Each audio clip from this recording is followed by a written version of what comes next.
Alla notizia del suicidio dell'imprenditore 24enne dell'Alta Padovana a causa delle difficoltà economiche, immediate sono le reazioni politiche. Questa tragica vicenda è una sconfitta amara per il paese. Non si può morire di sfratto, afferma il deputato leghista padovano Alberto Stefani, che conclude così: una notizia che addolora tutti, ma non vedo nessuno indossare magliette rosse di fronte a gesti disperati come questi. Un tema ripreso anche dall'assessore regionale Roberto Marcato. Per una persona che si trova in difficoltà in mezzo al mare abbiamo tutti la pietà, e ci mancherebbe. E per una persona che si trova in mezzo al mare di una propria crisi non c'è pietà. E per quale motivo?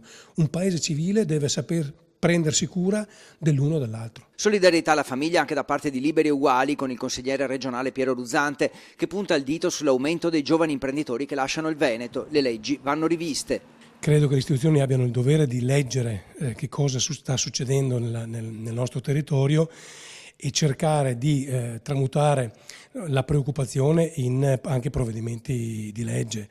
Una legge senza umanità non è una legge. Ed ecco già uno spunto concreto nell'ambito in cui intervenire. Per esempio c'è un tema che a me è sempre stato molto a cuore, il fatto che quando uno fallisce come imprenditore, per esempio gli venga pignorata la casa o gli vengono pignorati i beni personali, e tu ti ritrovi, dopo aver lavorato magari 20 anni e aver costruito una casa in 20-30 anni, ti ritrovi, perché va male l'attività, ti ritrovi la tua casa pignorata e tu, tua moglie, i tuoi figli che stanno ancora studiando sbattuti in strada come dei criminali. E sul tema del suicidio per crisi occorre ricordare come si trovino in rete sportelli e consulenze gratuite per cercare una soluzione, evitando scelte estreme così drammatiche.